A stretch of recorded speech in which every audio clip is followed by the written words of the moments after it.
Trail Sports Network, as we're coming to you live from Hyco, West Virginia tonight at the Southern 10 Championship between the Pikeview Panthers and your Midland Trail Patriots. A little bit of a delay on the kick tonight. Pikeview had a little bit of issue getting their bus here in time, but we're getting set for kickoff now. We just had coin toss, and Chad, did you happen to see who won that coin toss? The one for this game? Yes, not 2 games ago.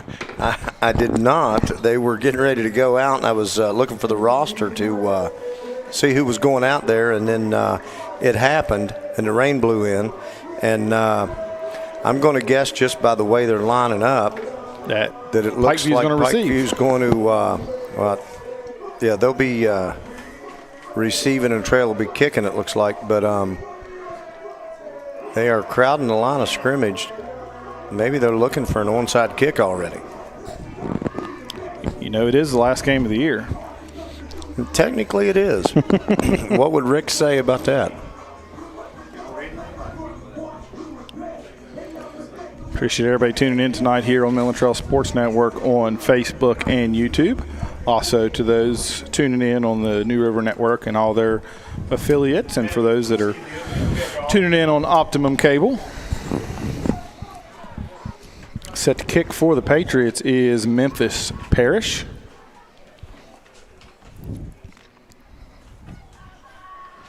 It is a wet one. It has been pouring the rain ever since we got here. Looks like it's still pouring the rain. Little squib kick, and it's going to be jumped on, still on the ground, and it's going to be a fight for the ball. Trail may have came up with it. I don't know. Trail did come up with it. All right, so Pikeview obviously was ready for it. I guess it's something Trail does a lot, and they were crowding up there, but it didn't matter. Maybe the wet ball. Wet ball made it a little bit hard to handle. Probably helped them on that squib. Yeah, so they still possession here to start. Yeah, so big here for Trail's offense to come out and see if they can make something happen early. Quarterback for the Patriots is number 3, Jeremy Shockey. In the backfield with him is number 6, Ledger Barnhouse, and he's going to have trips to his right, lone receiver here to the bottom of the screen. It'll be a pass to start, and it's just overthrown. He was trying to reach his receiver, but down there, Nolan Bowler. And that pass falls incomplete, so it'll be 2nd and 10. So even the wet weather has not going to slow the passing game down. At least the attempt to pass. Yeah. I'll tell you, the rain, it looks harder than it is under the lights, but it's not a downpour, but it's really heavy misty rain that's like typical fall rain, but it's coming in pretty quick and fast now. It almost looks like snow. So 2nd and 10, they bring Bowler around on the end around, and they pitch it back to him, and he's going to lose a yard. He's going to be tackled all the way back at the 50. I think that's technically a rush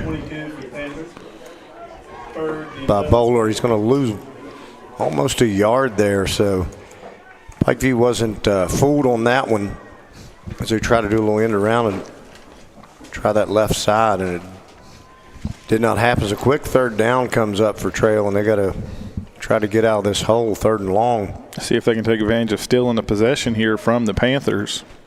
Yeah, and if they wouldn't have recovered the onside, if they don't gain another yard, it's about where it would be if they wouldn't have recovered it. So maybe they will go for it on 4th if they don't get it here. Shockey drops back to pass. He's got Lesher open, and it goes right through his hands. Had what he wanted, and it just it was dropping quick when it came down.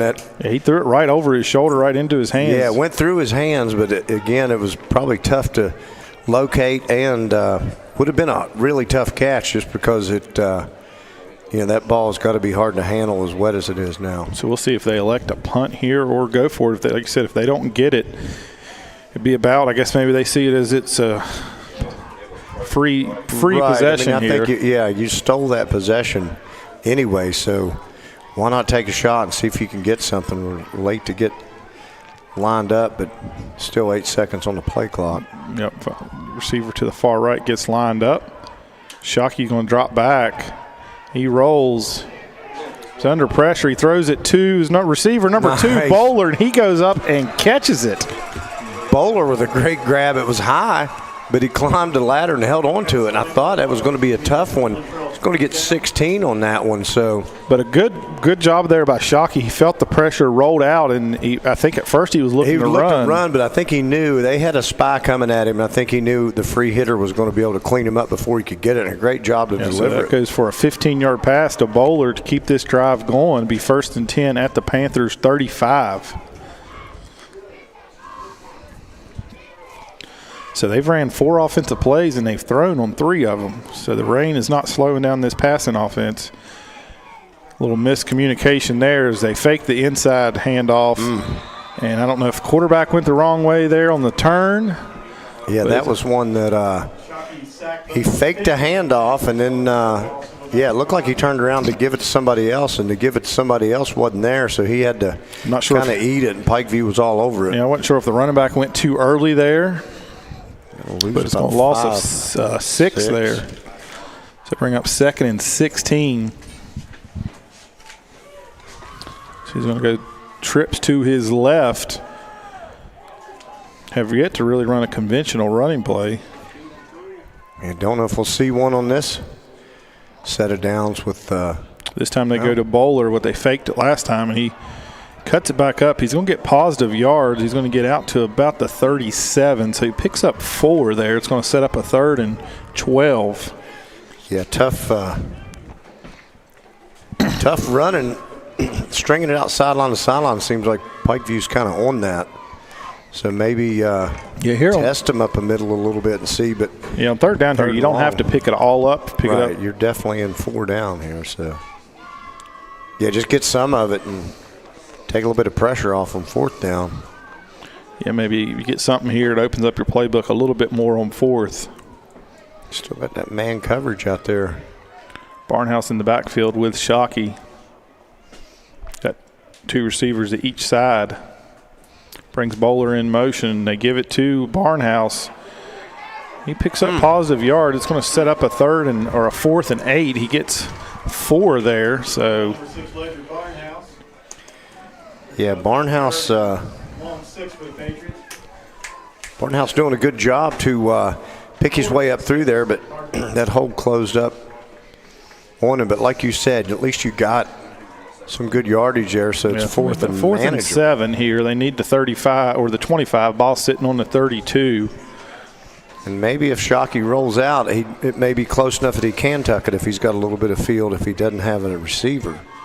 So he's in the pocket now. He rolls out, and he's going to get brought down for a sack. Number 22 there on the sack. That is Grant Furchess.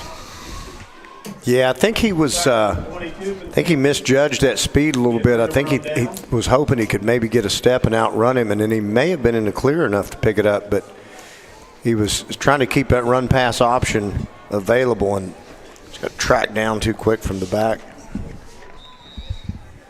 This will be 1st and 10 for Pikeview. We'll see who lines up at quarterback. I can't tell a number there. I'm not even sure where the quarterback is. There he is.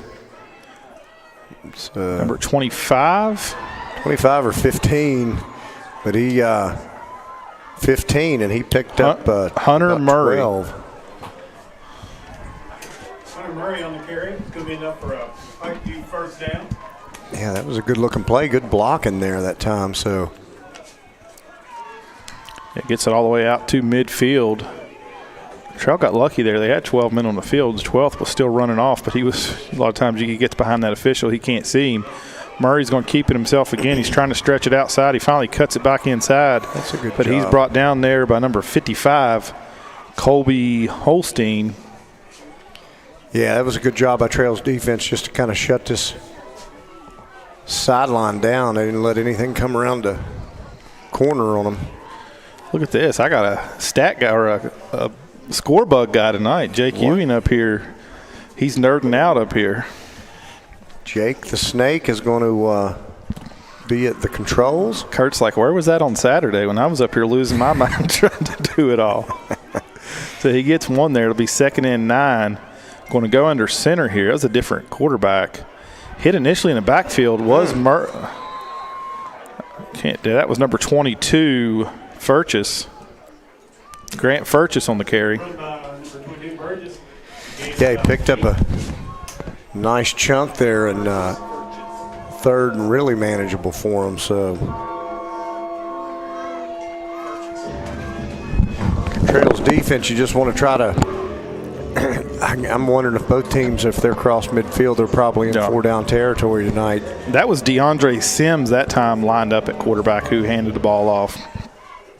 And he's going to be, so I guess maybe that was their Wildcat formation. I was going to say some different sets that they're, like the fourth different offensive So Sims is going to set. keep it himself. He's got a big hole over the left side, and he cuts it back. He's going to get all the way down to about the 31 there.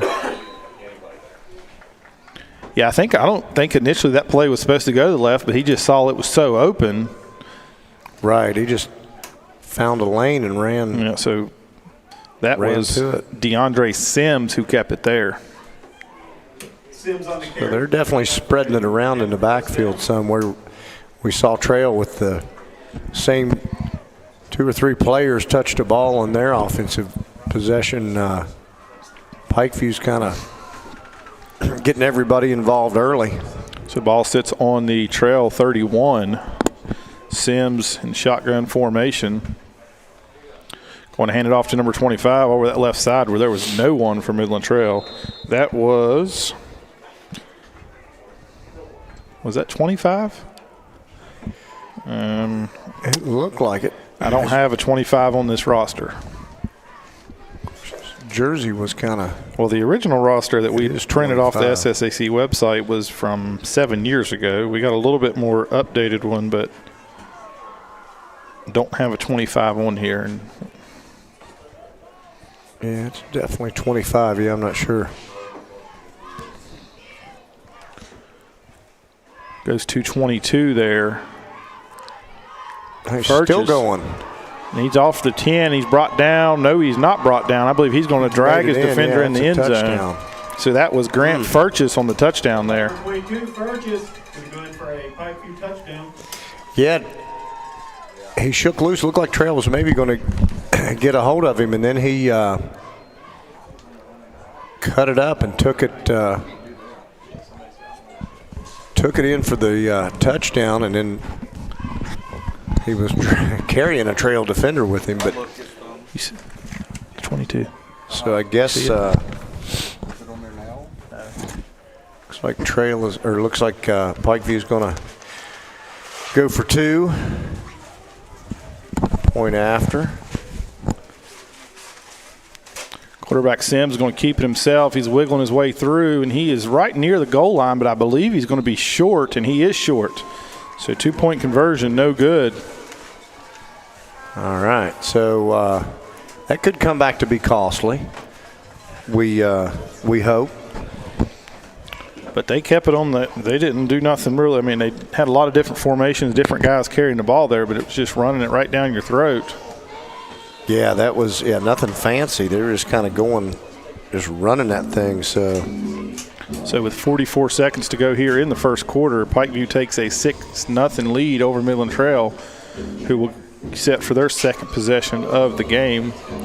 Drove it inside the 30 on their first possession, but on fourth down they could not convert and turned it over on downs. Yeah, Trail's offense maybe can settle down a little bit now that they see what they got to do. They got to answer this, answer that last drive by Pikeview and see if they can put together their own drive and answer and get on the board and kind of open up the scoring a little bit. Set to kick off for the Panthers is number 7, Sims.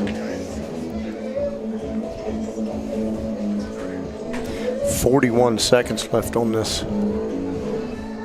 first quarter clock. 44 if you look past the goalpost. The goalpost is blocking. It looks exactly like a 1. He kicks Boots a little it deep. It's going to be, Lesher not able to handle that one. This might work out. This might work out. He picks it up at about the 4. And he ain't going to work out too much. He's not even going to get out to the 15.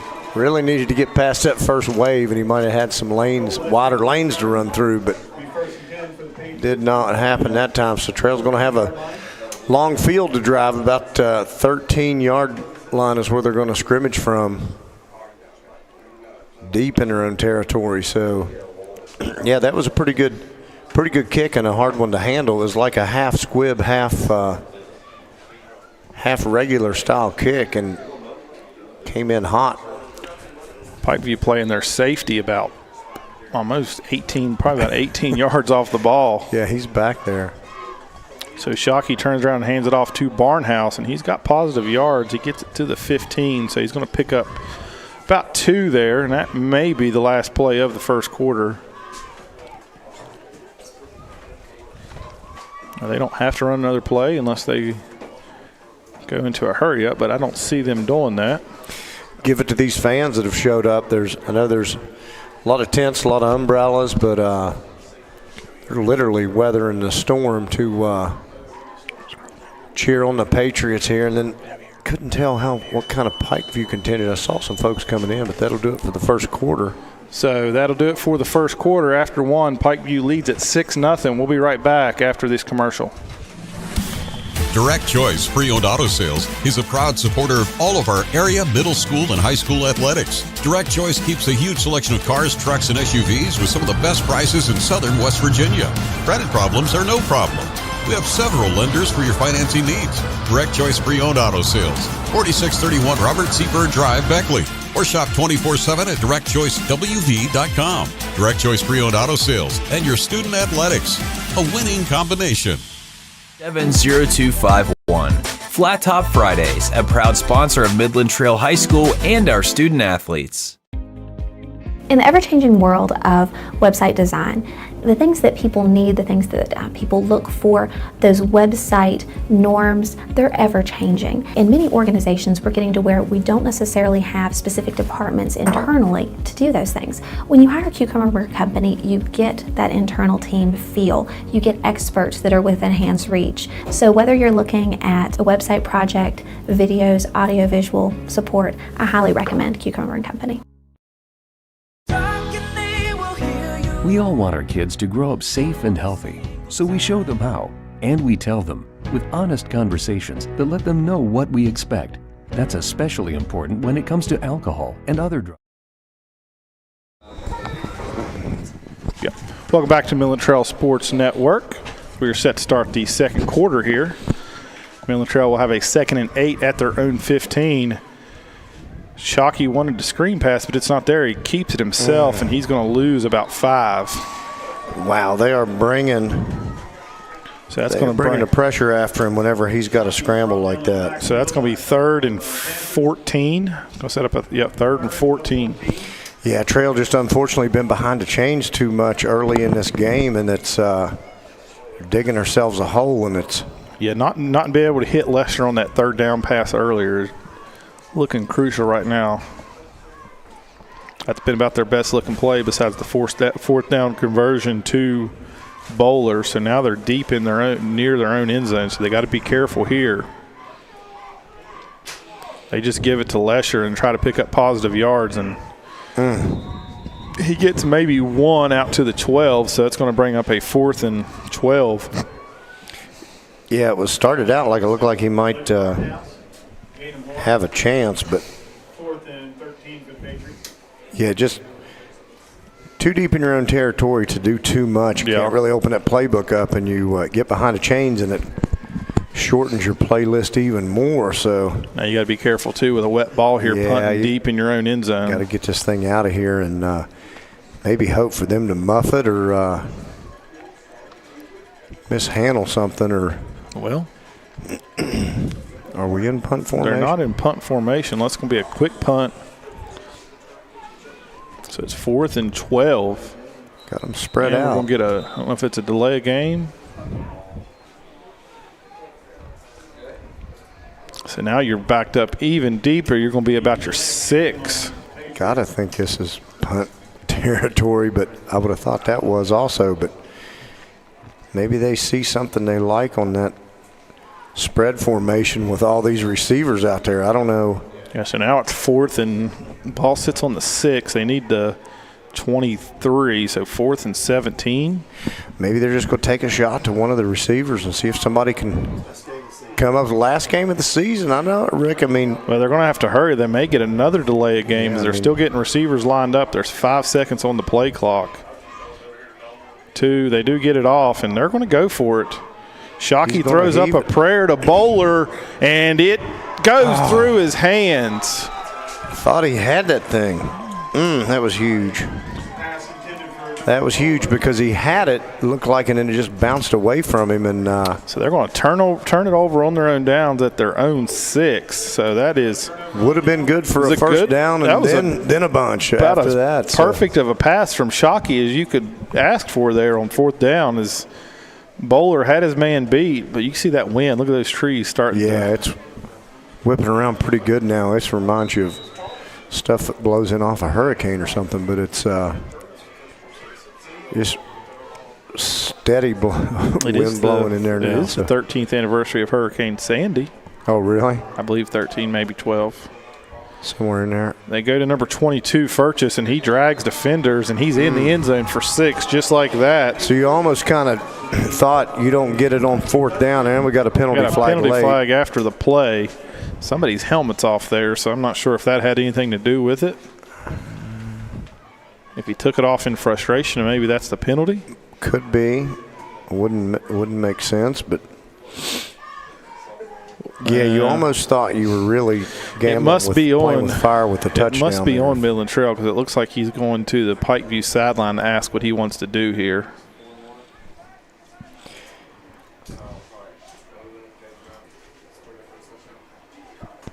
Awaiting a signal or a call. Yeah, I mean, you could take this 15. Right, this is going to go on. Doesn't really do much for your 2-point conversion if you take it on that. Right, so they're going to take it on, assess it on the kickoff, it looks like, and Pikeview's going to line up to go for 2. So try to save some faith here and maybe stop this and only be down 12. Still waiting on the call from the official. Calls might be optional. The weather. No, he's coming to report in. Dead ball, personal foul, or unsportsmanlike on. Wind the clock.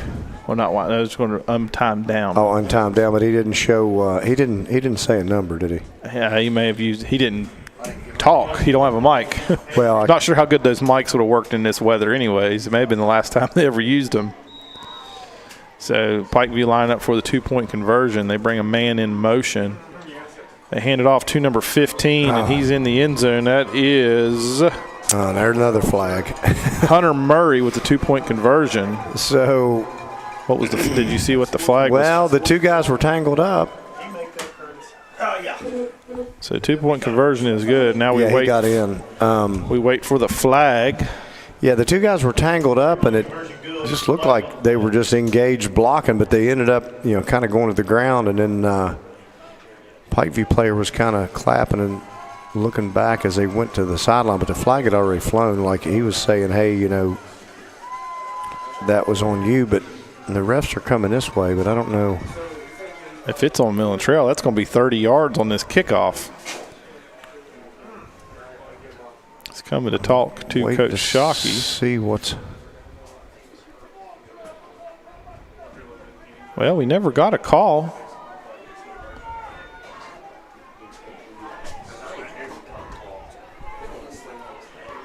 And he's now maybe getting a call. I think our discussion what options they have as far as the yardage and. So he never made a call. I don't know if it was just offsetting maybe, so they. Could have been. I mean, both players looked like they were equally engaged in whatever was going on. And I didn't see. They marked off the 15 for the flag on the touchdown.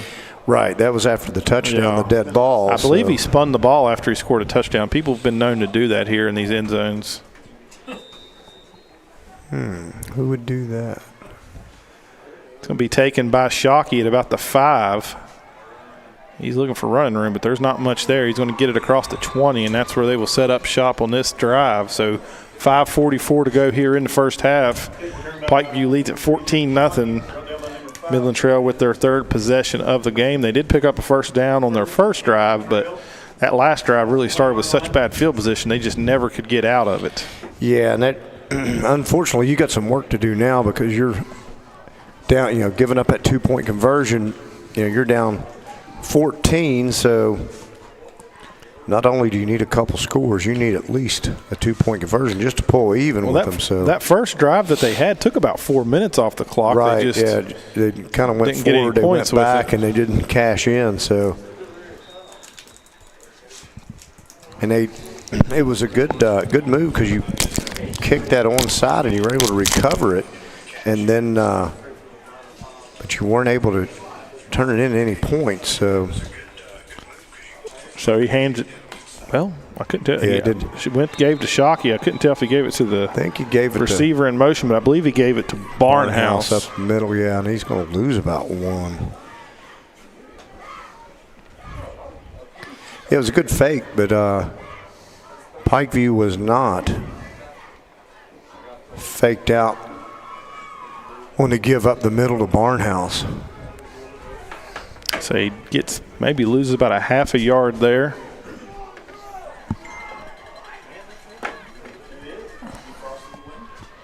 Shockey looking to pass.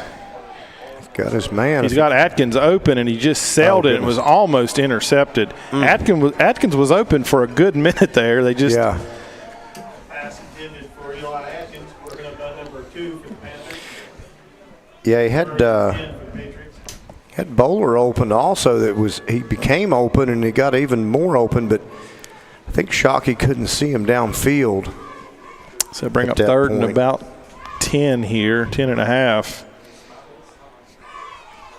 Yeah, this 3rd and long has been, unfortunately, the theme so far for the first half. And I imagine it's 4-down territory from what we've seen early on. Yeah, is there anything that's not? That's going to be a fumble. That's a backwards pass. And it's picked up by Pikeview. Oh, goodness. It's going from bad to worse now, so you've that's a dangerous play when you throw that ball on that. Yeah, I've seen it work a lot this year, but that's the downside of it when it don't work. It seems like more times than not it's not working, and most of the time it's either it's going straight down the line or backwards, and the defense can feast on that. So Pikeview will start at their own 6, or the Midland Trail 6, for their second possession in a row. If you're trail defense, you got to try to bow up here and force a turnover and get this ball back. Yeah, or somehow get a stop, but they haven't slowed down this running game from Pikeview yet. So yeah, Lesher tried his best to jump back on that, but I think with the wet ball, wet ground, it was just wiggled out. He was kind of helpless, and he was out there all by himself. That's the other bad part. So they go to Furchess again, and he's dragging defenders down near the goal line. He's going to be about a half a yard short. Yeah, nothing fancy. They're just going to try to run it right at trail here. And why would you do anything different at this point? So bring up 2nd and goal there with 4:34 to go here in the first half.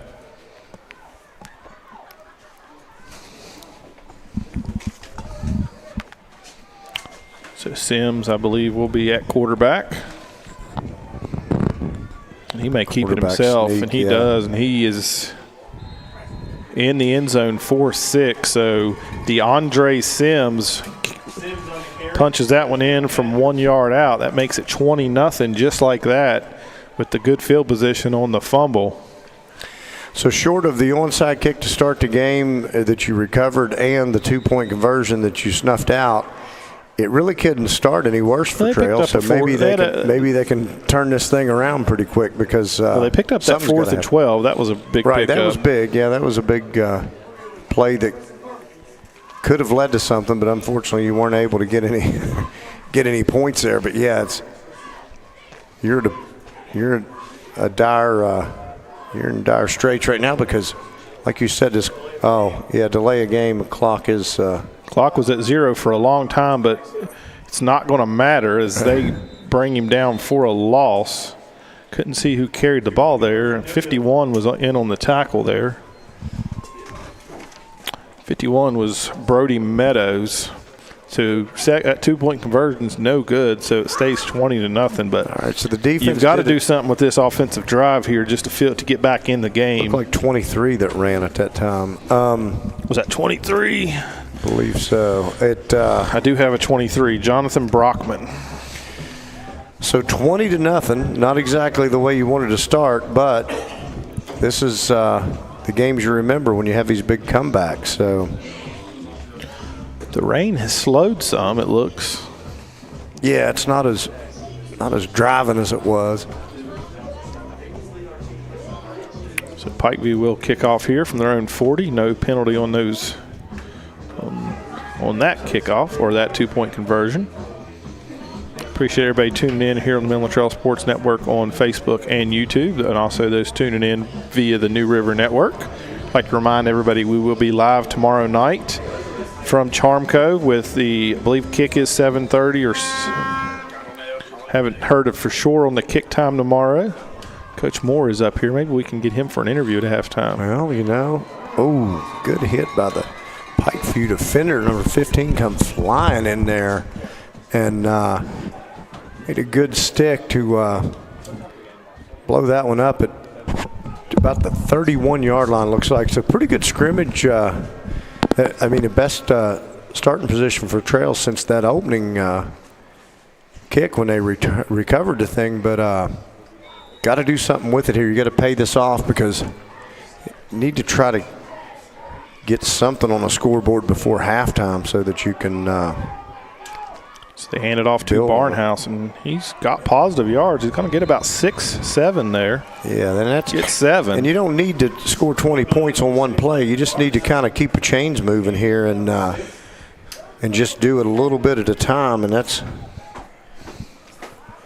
one way you can do it.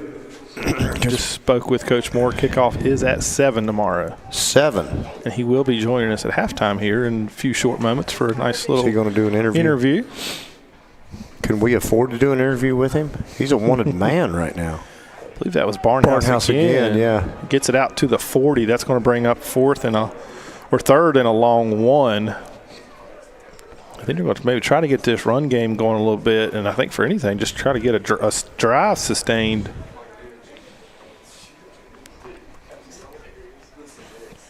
Yeah, you got to – it's nice to be in third and short for once. I mean, it's – that playbook opens up a lot more. Yeah. I mean, if you got 2 downs here to pick up a long yard, you feel better about yourself than – And Shockey's going to throw it here. He rolls out. He's got a lot of green turf in front of him, and he's got the first down. He cuts it up.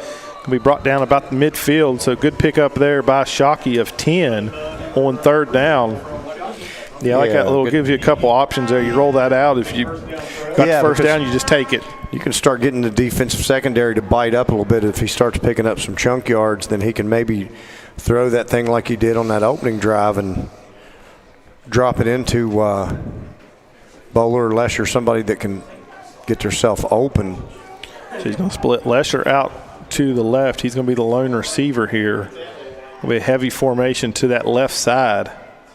And they go to Barnhouse over that left side, and he gets tripped up, but he's going to pick up 4 there. He gets it out to the 46. Clock's at 2:20. Eventually, you're going to probably have to start picking up the pace a little bit. I was going to say you have to have a little bit of sense of urgency between plays just because these running plays will definitely chew that clock up. So it's going to be 2nd and 6. Ball sits on the Panthers' 46.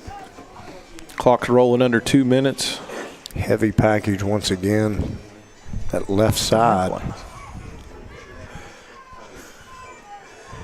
They go to Barnhouse again. He's looking for something. There's nothing there, but he does get a yard out of it somehow. So that brings up 3rd and 5. 1:40 to go here in the first half. I think now you maybe don't want to go too quick because if you don't pick these up, you're giving it back to Pikeview. Right. But if you pick this up, you probably maybe burn one of those 3 timeouts you have. Right, and then go ahead and try to set yourself up for some shots downfield. So he's going to go 2 receivers at each side, and it's going to be a reverse to Lesher, and he tries to spin out of it, and he does get out of it. But I think he goes back to where he was, and the ball is on the ground, and it's a fight for it. And looks like Pikeview did come up with it right at midfield. That was looking good for a minute, then looking scary for a minute, and then it went ugly right after that. So that was frightening the night before Halloween. 1:07 on the clock.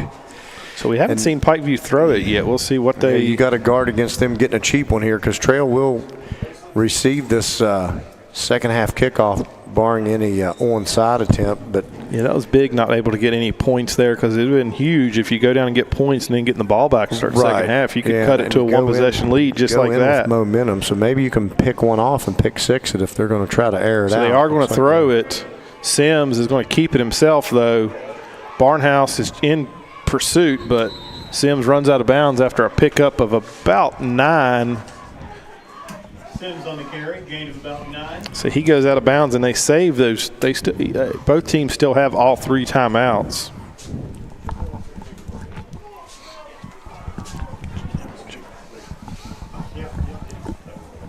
So 59 seconds here on the clock. Ball sitting at the Midland Trail 41. It'd be 4th and about 1.5 here. But Pikeview is going to have to hurry. The quarterback still has not called the play, and there's only 10 seconds on the play clock. Not really in a hurry, but I guess they figure, hey, we're up 20-0. I guess if we do absolutely nothing at all, we clock is at 0. Still at 0. Still at 0. Nobody. It's been at 0 for about 10 seconds. Nobody's recognizing it. Clock was at 0 for 15 seconds before they realized it. And we've got a flag. Wonder what this is. Oh, it's delay a game. That was an excessive delay. I think the ref should get a delay a game on the delay a game penalty for not catching the delay a game. So that's twice it's happened. That time at least they did catch it, but only because Trail's sideline was yelling. He pitches it back, and it's a double. We got another flag. We got false start. Oh, thank goodness. Because he was wide open. He was wide open, and thank goodness it went through his hands because he would have walked in, it looked like. So what went from a 2nd and 1 is now a 2nd and 11. It's going to be a false start against Pikeview.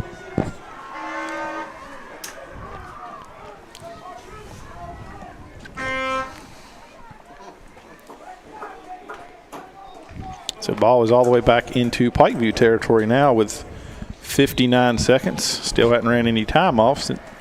Had 2 penalties.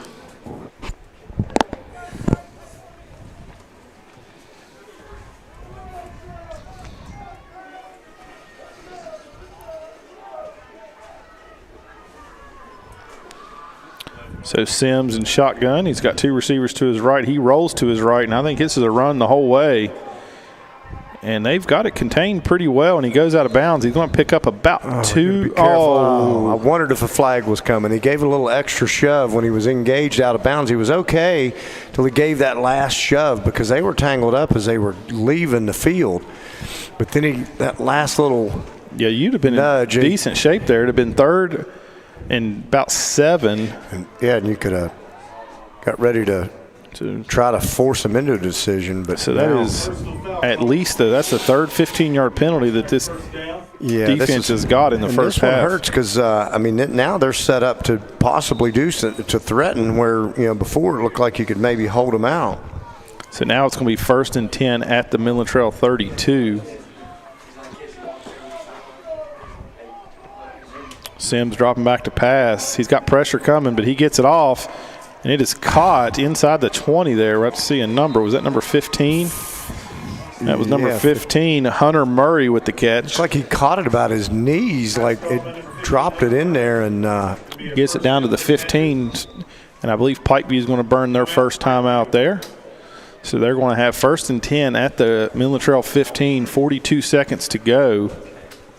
A chance to make this a 4-score game going into half. Yeah, that 15-yard penalty becomes real huge. Yeah, because it was unneeded, and now you've got them on the doorstep, and you kind of helped them down there where they really didn't need a lot of help. No. Yeah, 3 scores is bad enough, and if you give them something cheap here, then you're really going to have your work cut out for you in the second half. So Pikeview still has 2 timeouts. That was the first timeout used by either side. And really, they still probably got their whole playbook available to them with those 2 timeouts. They don't necessarily have to throw it here. They've had pretty good success just turning around and handing it off to Furchess. Don't forget about tomorrow night. If you don't want to go out in the bad weather for trick-or-treating, come to Nuttall Fire Department. A lot of candy and treats going to be going on there. 6 o'clock. 6 o'clock. So you're going to get that in right before the 7 o'clock kick? Probably not. No? You have a TV on there with the game on? Rick can probably rig that up. Sims dropping back to pass. He's going to keep it himself. He's across 15 inside the 10. Stays on his feet. Cuts it across the field. He's still cutting across the field and lowers the shoulder inside the 5. Brought down by Colt Lesher there at the 3. He strung that play out as about as much as I don't know how many more yards you can run on that, but they had him look like pretty much tangled up and coming down, and then he just kind of lowered his head and his shoulder and ran over a defender, and then cut it all the way back across and kept inching toward. I mean, he was literally inching toward the goal line. He wasn't picking up too many yards, but he was probably a little wore out. He was slowing down. He was going, but he's on the 3-yard line, so they're going to have second and goal from the 3, and Pikeview, like you said, looking to take a 4-score lead, and that's not what you want if you're trail. Don't forget, coming up at halftime, a live interview with Coach Jeremy Moore. We're focusing on tomorrow night's game and then next week here against Lincoln County. Yep, trying to finish the strong. High school sitting at 7-1 here, going into week 10, setting themselves up for should be, if they can win out, a home playoff game, at least one. So Pikeview back out. They're going to go under center this time. Man runs on late.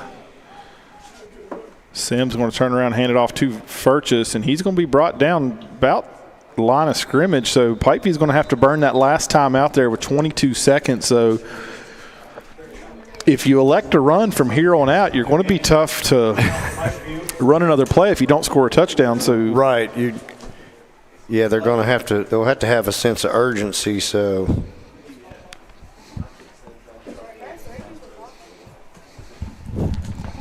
second and goal from the 3. He does get back to the line of scrimmage, and that was it. Good job there by that Midland Trail defense for probably the first time that they've kept Furchess for not getting a game. Right. And speaking of middle school, don't forget about coming up this Saturday at Valley. Am I correct in saying that? It is at Valley. The middle school volleyball team. Fayette County tournament going on. Tournament. Between Midland Trail, Fayetteville, Oak Hill, Valley, and Meadow Bridge. Yep. They'll be looking for they win it last year or no? Or Oak Hill win last year? I think Oak Hill won it last year. So second and goal, they're going to Simpson going to shotgun formation here. I look for him probably to try to roll this out and see if he can use his legs. He rolls to the right, and he's a quick pass, and it is caught for a touchdown by Murray with 17 seconds to go. Wow. Murray for a Pikeview touchdown. Oh, I do have a number 25 for. Oh, you do? I didn't know there was a back to this paper. Oh, yeah, there was. I forgot to tell you about that. 17 seconds left, and they find pay dirt again. So pretty much the worst-case scenario for Trail. You've dug yourself a really deep hole, and you've got a ton of work to do in this second half. Yep, so it's 26-0 here, 17 seconds to go. Ball sitting, 2-point conversion coming up, and we got a flag. You sure? We have another flag.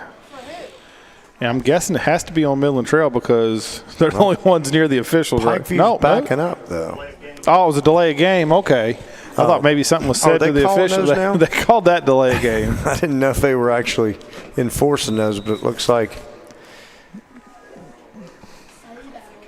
All right. So now this 2-point conversion will come from the 8. Sims rolls to his left. He's under all kinds of pressure from Atkins, and Atkins breaks the tackle, throws it up, and it is intercepted there by Colt Lesher, but that is a dead ball. Okay, it becomes a dead ball once it's picked, so in the end zone. So good job by Lesher to pick that off, and good pressure over here. By Atkins. Atkins had him again, and he's like, man, how did he slip through? He was like ready to bring him down and wasn't able to get him to the turf, but. So honestly, the way Midland Trail's throwing the ball downfield, I look for him to come out here and just chuck it up a few times and see if you can get something that breaks free. Yeah, you got to hope for something and throw it deep enough that if it is picked, you just can't let him have a cheap return because it would be double disaster. So stay tuned to halftime. We will have Midland Trail High School football coach, Coach Moore, on for an interview.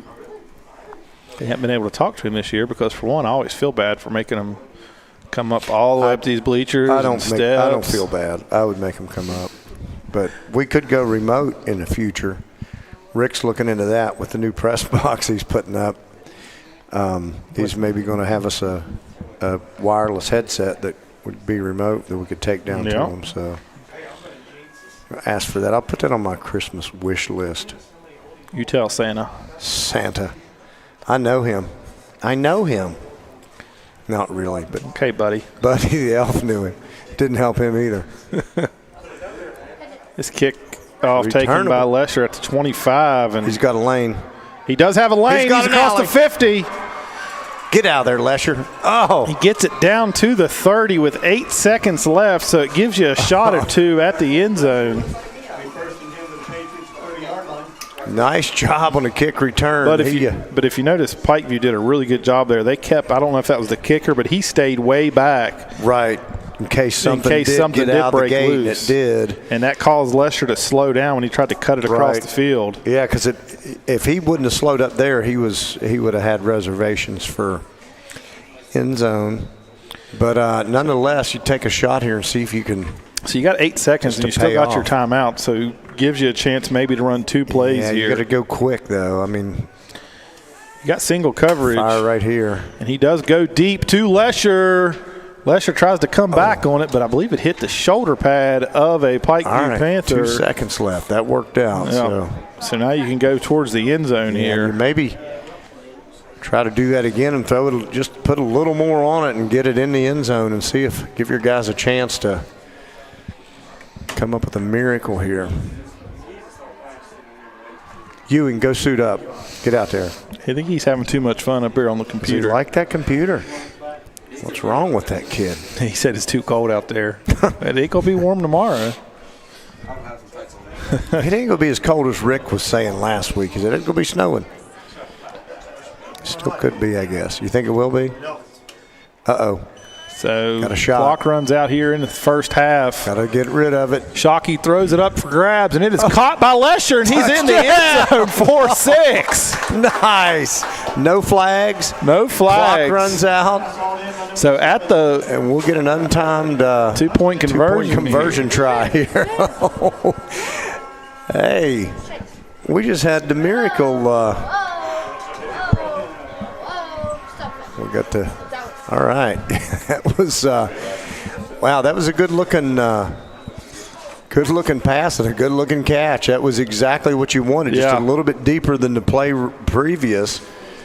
And Lesher did a good job to hold on to it. And then I was like, well, he's got to get it in the end zone. He kind of just had to fall backwards. Right. Yeah, I was wondering if he was going to be able to wiggle in there, and he did. So running a guy on late, but still got 7 seconds. May have to burn a timeout here to prevent the delay of game, and they do. Yeah. You can't take them with you. No, they're not like cell phone minutes.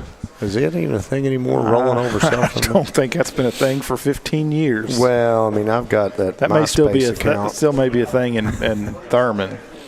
I've got a Earthlink account and a MySpace page. You probably still have a home phone in Thurman. Well, we just got dial-up the other day. What are you talking about? Super fast. We're still using smoke signals down there. That's a big score there. So it goes from a 4-possession game to a 3-possession game. Not holding them from getting the 2-point conversion. And then also, getting a touchdown. And if you can make this 8. Yeah, you come out with the ball. And you get the ball. You got to do something with it, obviously, because you're limited. What are you going to have? 4 possessions maybe in the second half, 5 at the most. The biggest issue is the defense has yet to stop them, but they've only kicked off once and they've recovered it once. So. Right. So, so you might as well take your swings. I mean, now you can play loose because you're playing from behind, and you just got to let it fly because, as Rick would say, last game of the season. They bring Lesher in motion. little option play here, and Shockey pitches it back to Lesher. He tries to cut it up. He's still on his feet, but he's going to be brought down about the 2. So he strung it out and cut it up. Nice pitch there from Shockey. Yeah, it was good time pitch, and it looked like it was covered up, but then it looked like he was going to maybe be able to pick his way through, and almost did, but got tripped up short. So that was a good first half. But yeah, Pikeview Trail with the work to do, but at least they got some momentum going in at half. Although you can have a lot. So let's see if what they can do with this second half possession when they come back out and put something together for a score. All right, so we're going to take a quick break, and then we'll be back with Coach Moore for a halftime interview right after these commercials here on the Midland Trail Sports Network. Pikeview leads at 26-6 at the half, and we'll be back in a short few moments. Families grow. That's worked for us for over 3 generations now. Changing someone's life by improving their smile is very satisfying. Flat Top Fridays is a proud sponsor of Midland Trail High School Athletics. Flat Top Fridays is located at 2278 Old Court Street in Fayetteville. Flat Top Fridays offers regular cuts, specialty cuts, straight shaves, and much more for all ages. Call or text us at 304-640-3725 or 304-237-0251. Flat Top Fridays, a proud sponsor of Midland Trail High School and our student athletes. In the ever-changing world of website design, the things that people need, the things that people look for, those website norms, they're ever-changing. In many organizations, we're getting to where we don't necessarily have specific departments internally to do those things. When you hire Cucumber Company, you get that internal team feel. You get experts that are within hand's reach. So whether you're looking at a website project, videos, audio-visual support, I highly recommend Cucumber Company. We all want our kids to grow up safe and healthy, so we show them how, and we tell them with honest conversations that let them know what we expect. That's especially important when it comes to alcohol and other drugs. Kids need to know the dangers and how to avoid them. And when it comes to pain medications, opioids, they need to know that they should never be taken without a prescription and never shared with friends or family. It's dangerous and illegal. So talk with your kids, because when you talk, they hear you.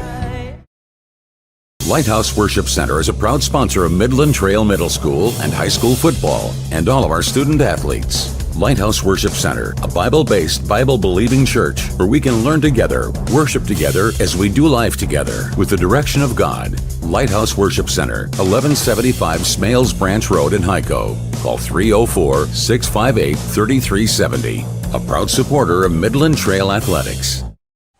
Welcome back to the Midland Trail Sports Network. We're at halftime here at the Southern 10 Conference Championship game. Pikeview leads at 26-6. And joining us now is Midland Trail High School head coach Jeremy Moore. Appreciate you coming on and talking to us for a few minutes. Hang on. Yeah, let's try to swap headphones here. Oh, there we go. That one was off. I got it fixed now, I think. Okay, let's try that again. Well, can you hear me now? You can hear you now. We're good. I think we're all live now. Okay. Oh, there you go. Hey, thank you guys for having me on. Yeah, good to have you here. So we're sitting here heading into Week 10, sitting at 7-1. What's your thoughts on the first, I guess, 2/3 of the season? A little bit over 2/3.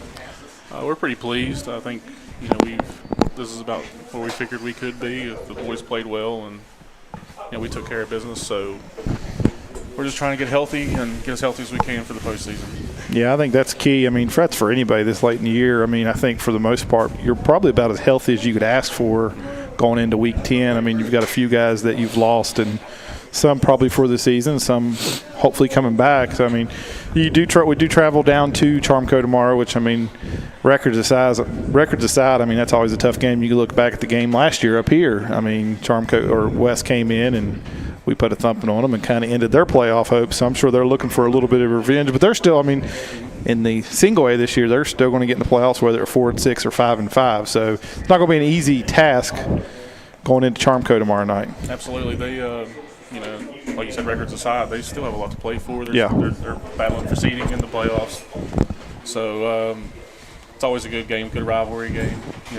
They don't like us. We don't like them. Yeah, So, yeah. You don't got many rivalries left, so it's good to have the ones that are still around. Yeah, that one, just look at last year where coming in, they thought, they seemingly thought they had more to play for them and probably thought they had more of an upper hand, and then and you guys kind of took it to them. So I know revenge is going to be on their mind. And like you said, it's always a big rivalry game no matter what. No matter where the game's played or what the records are, it is one of those neat things. And that's Greenbrier West is one of those schools, like we used to dislike, the Fayettevilles and the Oak Hills because they were nothing like us. We dislike Greenbrier West because they're a lot like us. So it's kind of, one of those things where we kind of despise them because of that. So, but a question I had for you, Coach, was a lot's been made about the senior class. You've got, these 20-plus seniors.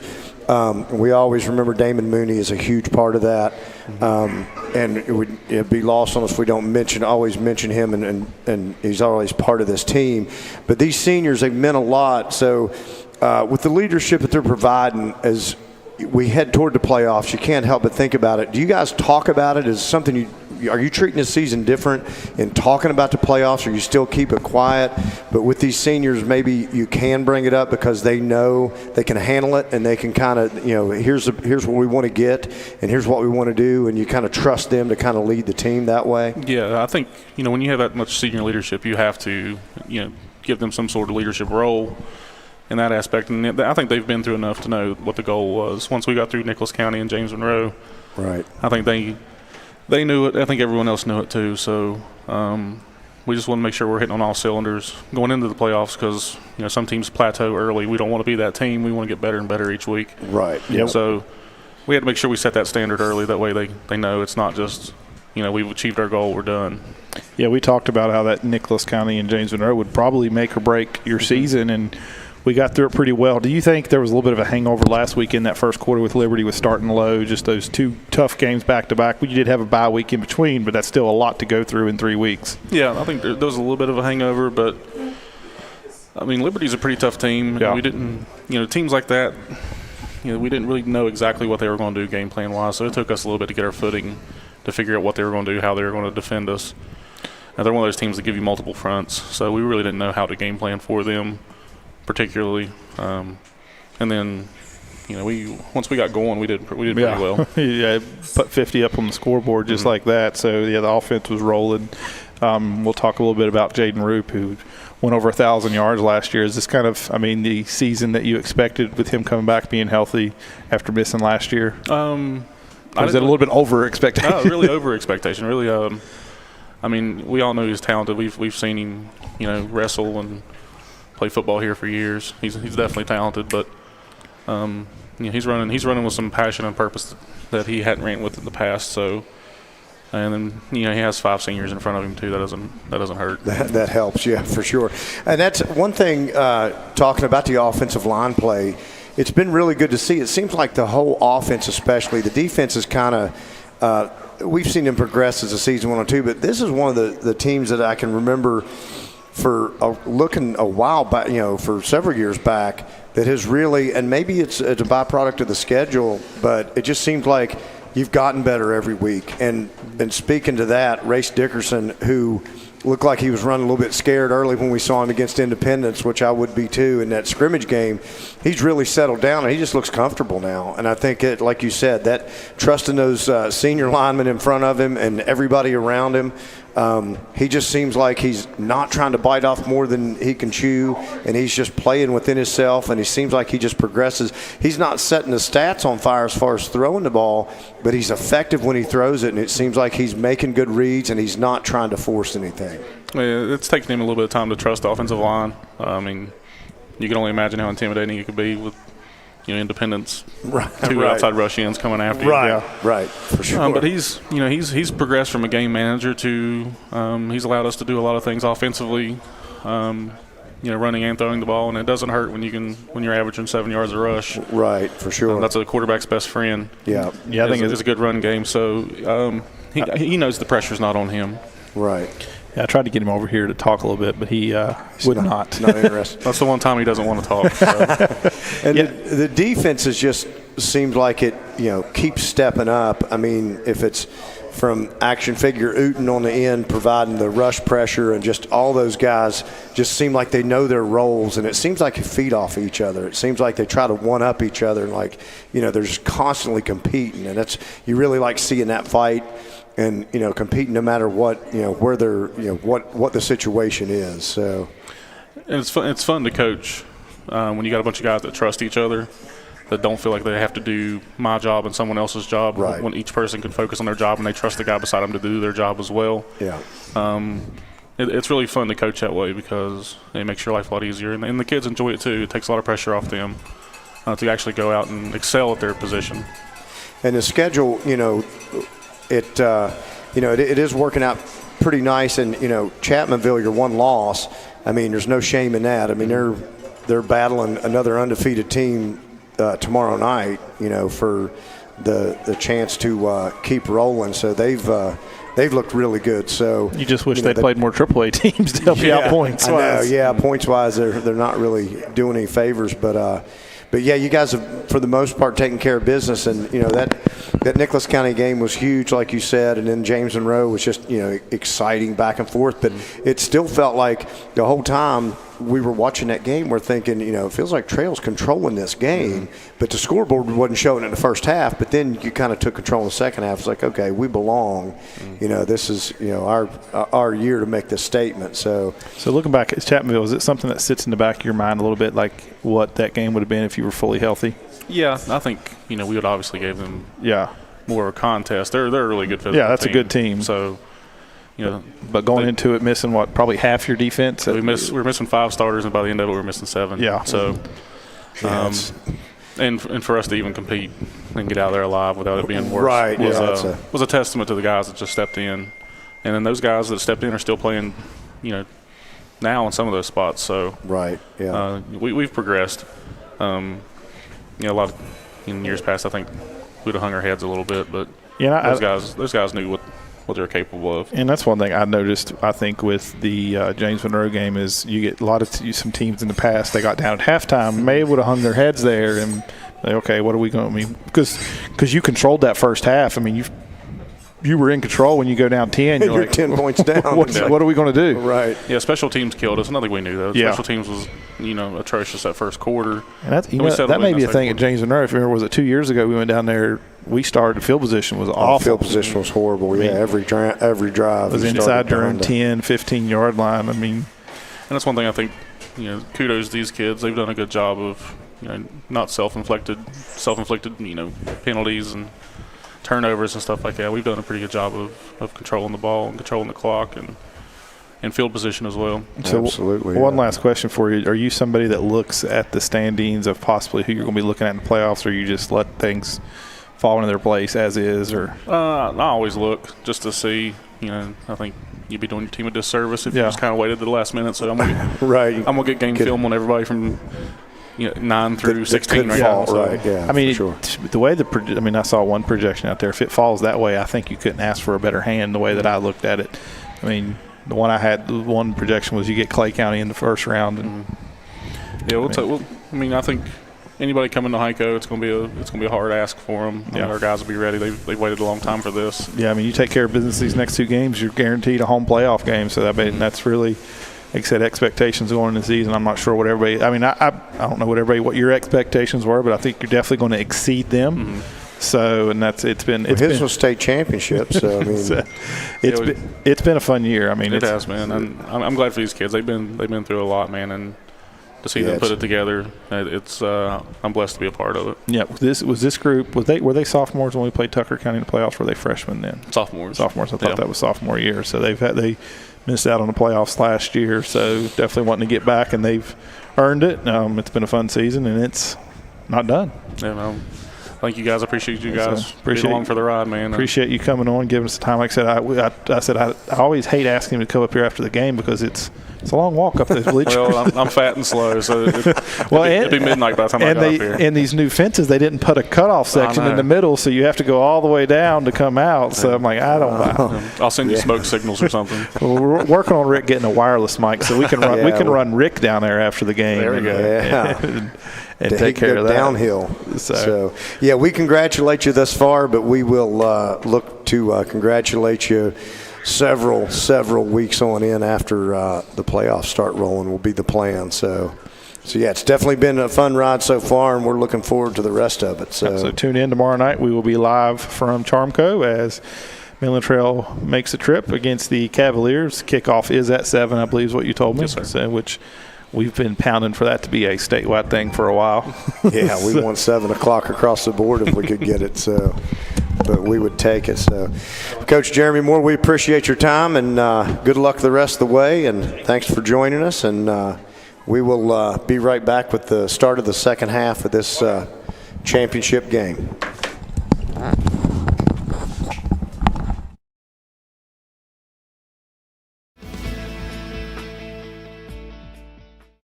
Flat Top Fridays is a proud sponsor of Midland Trail High School Athletics. Flat Top Fridays is located at 2278 Old Court Street in Fayetteville. Flat Top Fridays offers regular cuts, specialty cuts, straight shaves, and much more for all ages. Call or text us at 304-640-3725 or 304-237-0251. Flat Top Fridays, a proud sponsor of Midland Trail High School and our student athletes. In the ever-changing world of website design, the things that people need, the things that people look for, those website norms, they're ever-changing. In many organizations, we're getting to where we don't necessarily have specific departments internally to do those things. When you hire Cucumber Company, you get that internal team feel. You get experts that are within hand's reach. So whether you're looking at a website project, videos, audio-visual support, I highly recommend Cucumber Company. We all want our kids to grow up safe and healthy, so we show them how, and we tell them with honest conversations that let them know what we expect. That's especially important when it comes to alcohol and other drugs. Kids need to know the dangers and how to avoid them. And when it comes to pain medications, opioids, they need to know that they should never be taken without a prescription and never shared with friends or family. It's dangerous and illegal. So talk with your kids, because when you talk, they hear you. Lighthouse Worship Center is a proud sponsor of Midland Trail Middle School and high school football and all of our student athletes. Lighthouse Worship Center, a Bible-based, Bible-believing church where we can learn together, worship together as we do life together with the direction of God. Lighthouse Worship Center, 1175 Smales Branch Road in Hyco. Call 304-658. All right, welcome back to Midland Trail Sports Network as we are of the second half. Shockey bobbled the kickoff momentarily, gets it out to the 33, and that's where Midland Trail will start. Appreciate everybody tuning in here on the Midland Trail Sports Network, and also those tuning in on the New River Network, and now on the Greenbrier Valley channel and Optimum Cable. Wait, as of halftime? As of the second half. Oh, okay. All right, so we're on lots of platforms and ways to find us. So Trail with, like we mentioned, into that first half, Trail with a lot of work to do, down 26-6, but they do have possession of the ball, scrimmaging from the 34-yard line as they come out, and Shockey under center is going to hand it off to Barnhouse. Barnhouse stays on his feet, and he's going to get about a half a yard. Yeah. Trail did have 21 rushing yards in the first half and 10 passing yards after you factored in they had you don't take rushing. 33 passing yards. Yeah, the sacks go off the rushing. And that I took that off there. 30? How long was that pass? 30. That was 30, so they had 40 yards of passing yardage. Yeah, I believe he only completed, 2 passes maybe? He completed the one to Bowler and the one so to – there's 50 yards passing the first half. He completed the one to Bowler and that last one to Lesher. He's looking to pass again. He rolls. Nothing there, and he finally just shovels it forward, which isn't a bad play there. No, because If he could have got a little bit of air under it, I think he might have been able to complete Yeah, he that. had Atkins open, but like I said, with the pressure coming in, he really couldn't get a full throw on there. He just kind of shoveled it forward. The wind is starting to pick up again. Yeah, it's coming back. So it'll be 3rd and 9. Ball sits on the Midland Trail 35 here.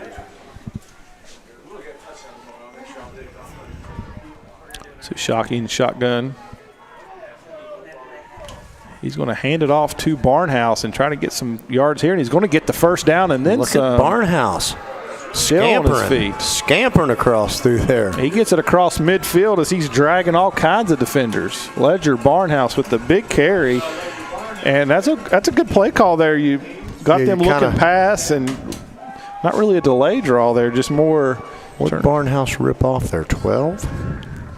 I'm going to call it. No, it's more than 12. That's ball was sitting on the 34, so 18. Over the 48, so yeah, 18-yard pickup for Barnhouse. And, yeah, that looks like they've challenged this offensive line at halftime to push your men off the ball a little bit and see if they can create a little bit of running room for these running backs. And you just have to be careful you don't take too much time off the clock because Shockey looking to throw. He's got Bowler open. Bowler catches it. Nice. He's down inside the 25. Drop that one in.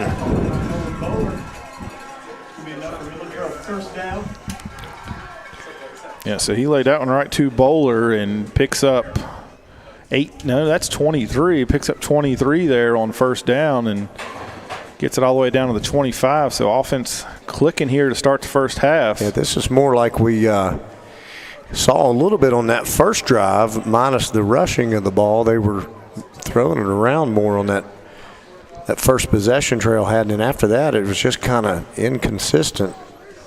He's going to hand it off to Barnhouse again. He's inside the 20. He's going to be brought down right at the 19. It looked like they're going to spot him back at the 20, so he picks up 5 there. Yeah, Barnhouse picking up in chunks, and this rain is picking up its intensity with the wind. It is coming back, so. Nice pickup there on first down for Barnhouse, picking up 5.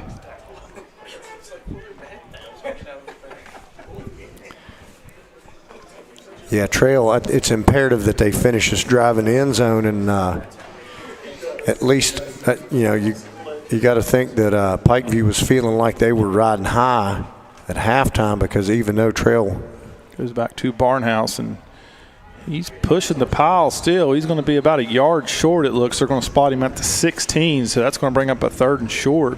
And I'm not sure I'm doing much different, which I don't know. I don't mind that play call they ran earlier on 3rd and short where they rolled Shockey out and gave him that option to run if there's open. Right. He can probably string it out and get a short yardage pickup if he takes it to the sidelines. But the way Barnhouse is picking up yards on the ground. Barnhouse is going positive. Yeah, he's finding running room. So, and you got 2 downs to get it here. So you just don't want to take a lot of time off the clock. Yeah. So they go to Barnhouse. Nope, Shockey kept it himself, and he's going to get the first down. Yeah, that's the thing. About a half a yard. Yeah, it was a good fake because you thought everybody, including us, thought Barnhouse was carrying it off tackle, and Shockey just tucked it around it in and got the necessary yardage he needed. So he picks up the first down at the 14. Yeah, we talked. You're not going to get many possessions unless you steal a few in this second half. Yeah, it's going to be limited for sure.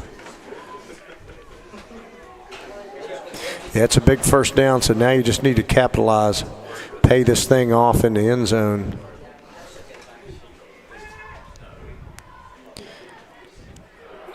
Shockey's rolling out. He's got a couple men open, and he gets it to Atkins. Atkins is reaching, and Atkins is just going to be short. You can't get any closer than that without scoring.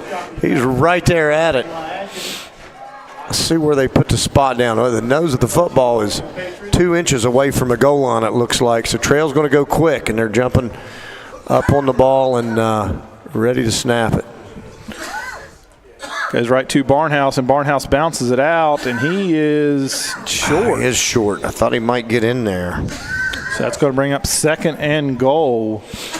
Yeah, he tried to go up, just up the guard there, and he ended up pushing it outside a little bit. Did they lose a yard there? I think they still got him They about spotted the him. one. Okay, I thought he was inside the one when they first spotted down. It looked like it was just a few inches from the goal line, but Trail slows it down a little bit here with 3 minutes on this third quarter clock, and they got to make sure they take care of the ball and score here. Goes back to Barnhouse, and Barnhouse reaches, and he's in. Okay, he did hand it off. So, all right. So, makes it a 2-possession game here. All right, so let's get this ever so valuable 2-point conversion. I was going to say, those lights. Curtis called me and said, hey, I have to be down on the field. Okay. You have my permission to run the lights. I didn't know if it needed his fingerprint to unlock it and turn it back off. As long as it don't lock, we're good. Oh, gosh. Let's see. We got to get 2 here. Yep. Be a big 2-point conversion here. Shockey's rolling out to pass. He's got green green grass. grass. Himself, and he's in. Nice. So 2-point job. conversion good there. Shockey rolls out and keeps it himself, so that makes it 26-14 here. And like I said, it was looking real bleak with 17 seconds to go in the first half, but we got to look back at that Colt Lesher. That kick return was huge. It put him in field position, to make those 2 plays. To get those 2 plays to get down there. And, yeah, without that, you may hang your head and go in at halftime thinking this ain't our night, boys, but at least it lit a fire enough so that they could say, here's what we got to do at halftime. Let's focus. So 9-3-6-0. 8-0-4. 9-3-6-0. If you have the winning number, not only will you get cash, you get a big hug from Greg Kramer. the 50-50 drawing was just announced, and I heard that was over $1 million tonight, so the payout. So, well, he's giving out Saturday. He was giving hugs to Princess. So not only do you win the cash, but Greg Kramer will give you a hug. Some people may keep the money and keep the hug. I think they're going to forego both. They don't want to take a chance. And don't forget about tomorrow night. Not all volunteer fire department here. Look out! You can actually come and give out treats tomorrow. Don't just come to trick or treat. But you can give out treats. One location there. You'll take any volunteer help that folks want to come. Absolutely. So Parrish set to kick it off again. He's angling this one, and it's going to be tough to go 10 yards. It's still rolling. It goes 10 yards. Oh, goodness. But Pikeview jumped on it. That ball never looked like it stood any chance. It made a turn and went toward the 50, and I thought Trail was right there for it. But that may be one of the best onside kicks that I've ever seen. Yeah, because it was a slow dribbler all the way toward the sideline. It covered 20 yards. Colt's got to work on his timing a little bit. He's got to make that jump. Yeah, he's got to be going down 8-9 yards out. Right. Yeah. Yeah, you got to be coming down on it as it gets there. So Pikeview gets the ball here to start their first half. Unfortunately, bad thing for Midland Trail. It took 5 minutes to score there. Right, yeah, you can't do that every time because we have talked about the limited possession, and that was high snap. Ball's on the ground.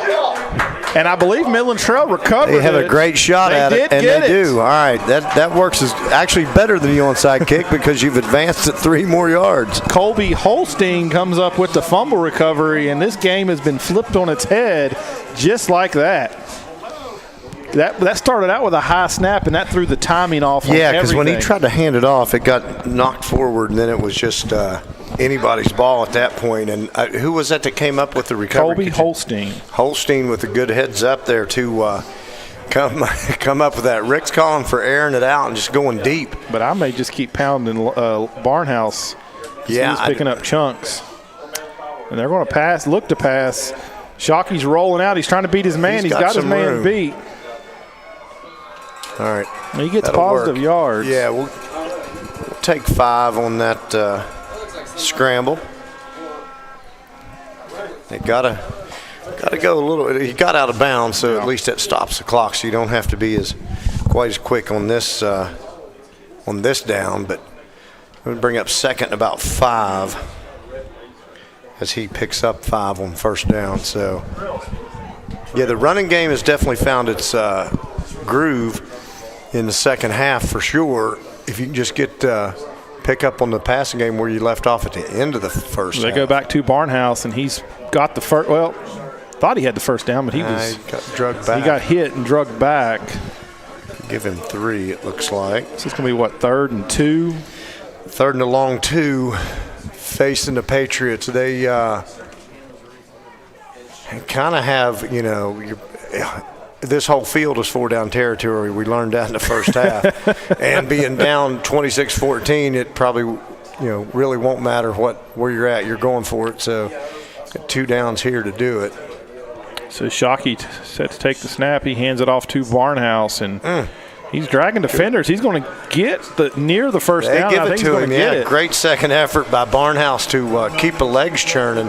Took a shot, but he still was determined enough to get upfield and get that first down. So it gives them 1st and 10 at the Panther 37 and gives them new downs here. Yeah, it's a big conversion. So it's been all trail so far, and that's what you wanted to see. You wanted to see them come out and have some fight, and they've delivered so far. And you want to get this in the end zone so you can kind of shell shock Pikeview a little bit and make them a little bit nervous when they see you get into the 20s with this thing. So Shockey in shotgun. He's going to keep it himself and breaks the tackle. He's got the first down, and he runs out of bounds. Shockey's got wheels.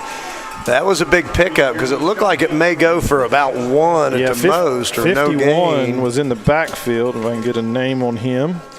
Yeah, it looked like he was going to drag him down, and Shockey cut it up and then took it to the outside. And I don't have a 50. So it'll be 1st and 10 there at the 25. Pikeview looking like they're laboring a little bit, and Trail with a little bit of showing more fire and energy right now. So Shockey with Pearson to his left, Barnhouse in the backfield, hands it off to Barnhouse again. And this time the Pikeview defense did a much better job. That one's going to be a short pickup. Yeah, they're going to give him 1. No, they might not even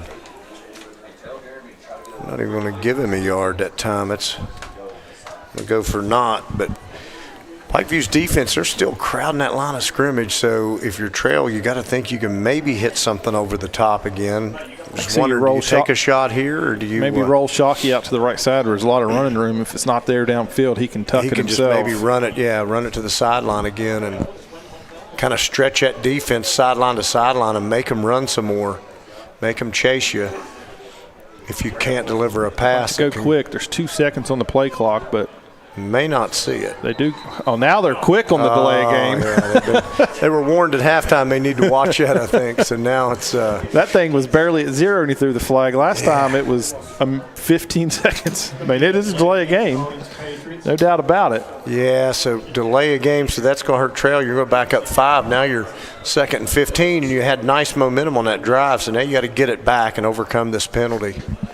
Yeah, that was their main issue. That first half is getting behind the chains. They weren't able to overcome it. And so far in the second half, they weren't getting behind the chains and made that offense a lot easier and the bad part call. Is you really don't want to be running a lot of clock in between plays anyway. So Shockey rolls out. He's under all kinds of pressure, and he tries to get front through it, but he's not. 15 brings him down for the sack. That is Murray. Yeah, so now all of a sudden you're really behind the chains. You lose 3 yards there, and the clock is going to run out in this third quarter. So that will do it for the third quarter. So when we come back, Midland Trail will be looking at about a 3rd and 19 or so to start the fourth quarter. We'll be right back after these commercials. Diabetic Foot Care Center of Summersville is a proud supporter of Midland Trail student athletes. Diabetic Foot Care Center offers callus removal, fungal treatment, ingrown toenail removal, and spa pedicures. They also specialize in custom orthotic shoes and inserts, as well as bracing for all complications, including knees, back, and feet. For an appointment or questions, call 304-872-9001. Diabetic Foot Care Center of Summersville and our student athletes, a winning combination.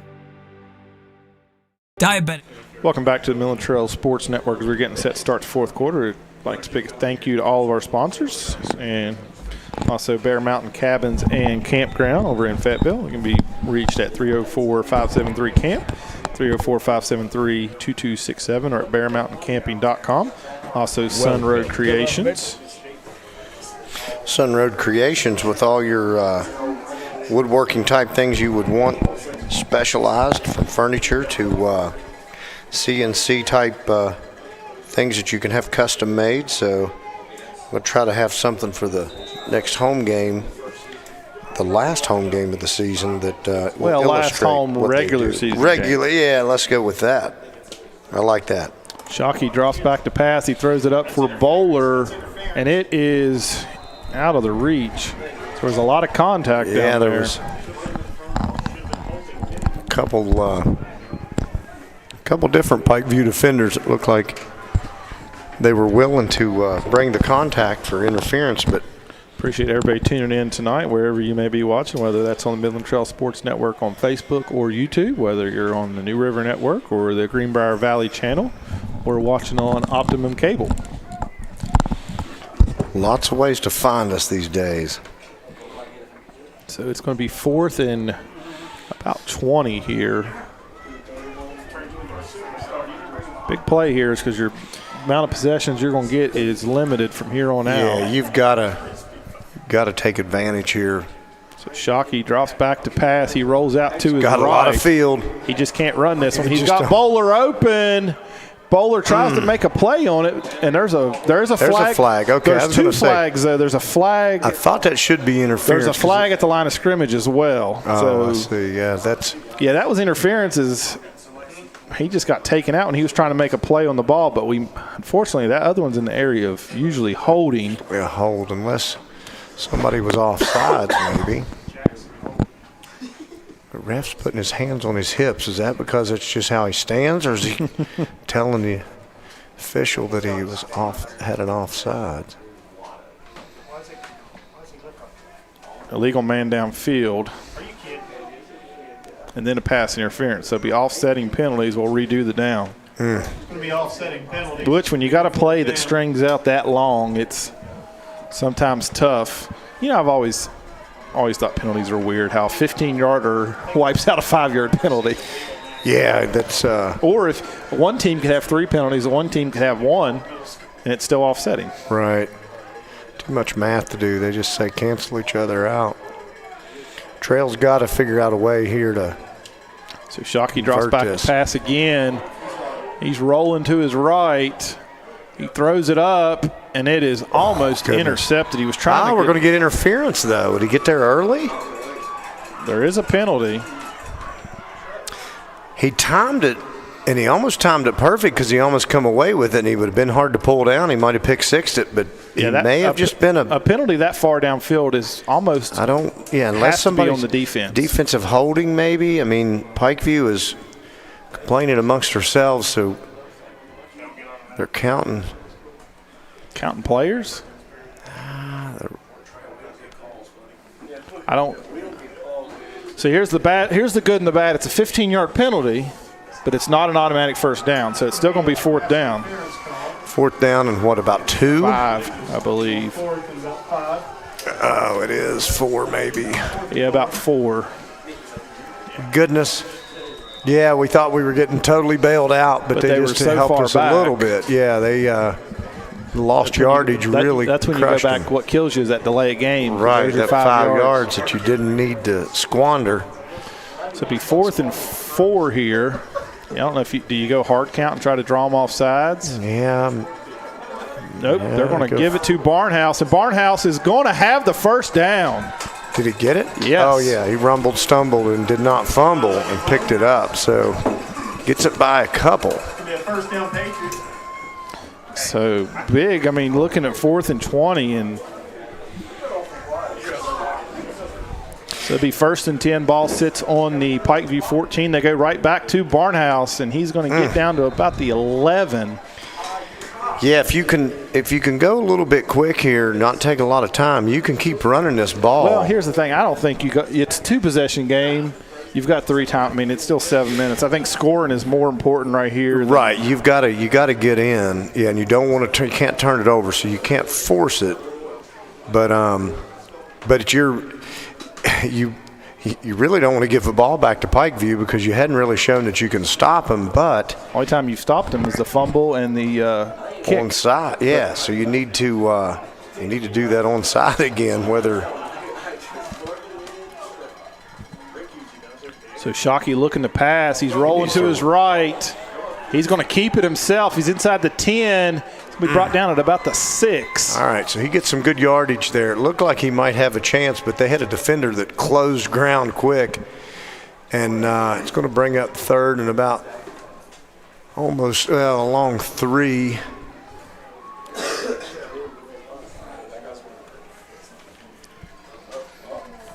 Goes to Barnhouse. Barnhouse inside the 5 in the Touchdown. end zone. Goes in standing up. Nice job, Barnhouse. He picks up. What did he pick up there? About 6 yards and paid it off with the touchdown. So Trail doing what they do. they come back. Yes, this is a big 2-point conversion because yeah, this it cuts it within a 6-point game. Then all you need is a touchdown. Right. And right now, I'm not sure I go any different than Barnhouse. And Shockey's going to keep it himself. He throws the fade to Lesher, and it is dropped. I think it bounced off the ground. If we had the officials at Nichols County, that would have been a catch. That would have been a catch, yeah. You're right. That was, yeah, it had a little hop there, and Lesher was trying to say, no, I caught that, but it was off of one hopper. After he got his hands on it, it bounced, and then he pulled it back in. So nonetheless, you do cut it to a one-possession you're still, game. yeah, you can tie with a touchdown, and you got 6:10 left. So Trail's done exactly what they needed to do. They got a huge turnover after they scored on that opening possession of the second half, and then just now cashed that one in from the turnover, made that pay off with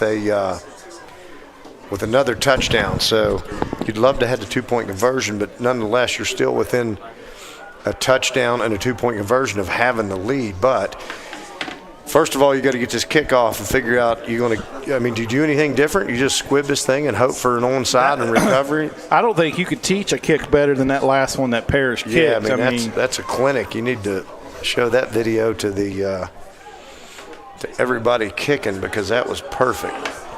Our kicker. And you know, it's tough for Pikeview because you don't want to go up and try to catch that before it goes 10 yards, but it was kicked so well. Right. Our kickoff duties is Parrish, and he's a specialist. Lesher's going to Lesher fakes it. I think Pikeview went offside. They stepped forward. Yeah, Pikeview moved. He's saying false start. They got him on the fake. It's just going to move it 5 yards. It would actually be offsides, wouldn't it? Well, yeah, offsides on Pikeview. But he was signaling false start. Dead ball. Yeah, offsides on. Okay. Yeah, they got with Lesher going up. That kind of fooled them.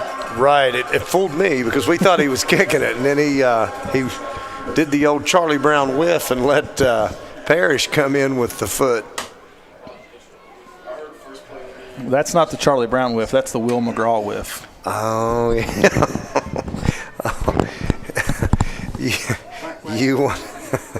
You want to bring that one up, huh?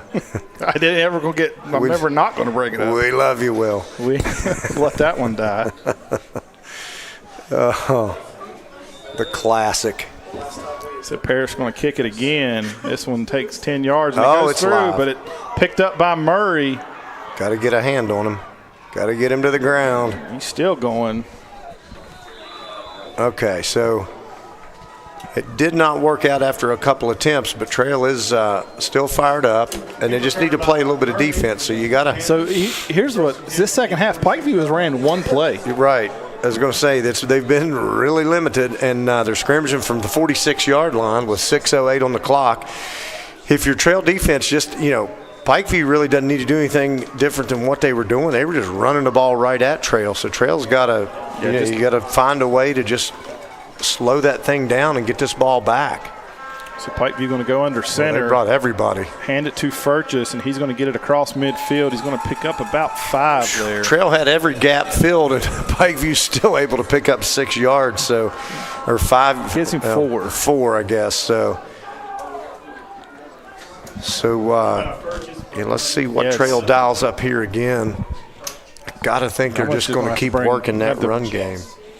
Bring those linebackers in on a blitz and hope they guess right. If Pikeview decides to maybe get cute and throw it up, you make them pay and try to pick that thing off. But I doubt we see that. Going to hand it off to Furchess again. He's going to have the first down. And Yeah, you got to be careful for your Trail. You're bringing everybody up there. If he cracks that thing, you're not going to have much in the I just think secondary to bring him down. They feel right now that's their best chances is to. Yeah, they're just running behind their pads and picking up some chunks. So it'll be 1st and 10. Pikeview ball sits at the Midland Trail 42. And if you're Pikeview, you're going to use every second on that play clock and 15 seconds after it runs the out. officials will give you. Right. You just try to run it down because they're going to have to go. I mean, they just now broke the huddle at 10 seconds. Yeah, might be taking a little bit too much time. A delay of game would help solidify that a little bit. He does get it off, and Sims is going to keep it himself, and he gets through there to pick up about 5. I don't think the Trail defense realized it. That quarterback kept it for a little bit. Sims on the keeper. They couldn't get him corralled. Which, I mean, this is, like I said, the first half didn't go very much Trail's way except the last 17 seconds, but it's turned into a pretty good game. Yeah, it couldn't have gone winning any worse for Trail that first half. But they other than the opening kickoff that you recovered and the last 17 seconds play where you scored, the last 2. They're going to have to go hurry. It's 8 seconds as they break the huddle, and got 5, and Sims goes to get there quickly. He's going to pitch it back to Murray, and he's going to be hit there by Zayden Pearson. Wow. Pearson was shot out of a cannon that time. Heat-seeking missile. Did he lose a yard there? Yeah, so that's huge. And Trail's pointing. I don't know what they're saying, but they're pointing something to the ref, pointing something out. Maybe Pikeview's playing with an ineligible player, maybe. Referee's time. Somebody might have had a equipment problem, or I'm not sure what that was. Maybe it was a mouthpiece. Was it a mouthpiece? Mouthpiece warning. So 3rd and 6 for the Panthers. They're going to go heavy to that right side. This is where Murray is in that little wildcat formation. Murray letting that clock roll. Trail crowd making some noise. Pikeview left a little early there. Yeah, they didn't. They initially had him, and looks I think he's going to have enough for a first down. Yeah, I thought they might flag that. That whole right side moved. It looked like everybody moved a second early. Moved too quick, but. So now Midland Trail is going to have to probably after this play start using those timeouts. Yeah, you got to stop this clock however you can, because. Yeah, probably one more first down for Pikeview will be enough to run this clock out. Yeah, this game has been the tale of 2 halves, and then this possession as far as coming back to the Pikeview side. You almost point you got to start going for a strip. Yeah, you got to try to get this ball turned over. The weather's in your favor, so you got to try to force it here. They go to Furchess, and he is going to be near a first down again. Tell you, he's 5 yards downfield before he's drawn in contact, because he's just picking his way across through there, following his blockers. So Midland Trail going to use their first timeout there. He's signaled Pikeview timeout. Pikeview? Why would they call a timeout there? That would be awesome if he he's saying it was Trail called the timeout. Yeah, his black gloves pointed the wrong direction. We would have taken it if they wanted to use it, but. So after this timeout, it'll be the chains are down, so I think it's going to be about 2nd and 2. Yeah, right now yard marker is down. Another first down probably ends it with having to use that timeout there. Yeah, that's that's the unfortunate part. You get yourself behind the 8 ball a little bit You almost here. would have rather him just get that first down there, so it gives you. Get it right. It's less downs he can use to get to the next one, but. Yeah, at this point, Coach Shockey's telling him you're going to have to probably go for a strip. Yeah, just try to get that ball out and try to force that turnover because you need possession of the ball right now. The clock is not your friend. If you're not able to get the ball back, you're just going to look back at how bad that first half went. And just weren't able to if you're not able to get the ball back, you weren't able to overcome that 26-0 deficit. But still 2:33 to go. Anything could happen. And Sims is going to bootleg it, and ideally you could push him out of bounds here. Trying Stop to. the They clock. do get There him you out of go. bounds. So Sling him out of bounds, actually. All right, so they're still going to have to scrimmage. Yeah, that helps because you save a timeout, but you're going to have to scrimmage. Ideally, yeah, there, Sims, when he got that first down, he should have just slid laid down, and let that clock roll and then get that timeout. So it gives you a free timeout and it gives you new life because they can't pick up another first down without scoring. So it'll be 1st and goal. So Midland Trail still has 2 timeouts to go. Trying to get my clock here. So the clock is at 2:24. Ball sits on the 9. Midland Trail with 2 timeouts. Need a big turnover here, defense. This is somebody's got to step I'm not sure up. I think Sims kept it himself. I don't know. That was a slow developing play, whatever it was, but he only gets a yard there. Midland Trail doesn't use that timeout. They're going to save him for the next play, I guess. I was hoping he was in the process of fumbling when he were falling forward, but so they still got those 2 timeouts. Coach Shockey elects not to use it there on 2nd down.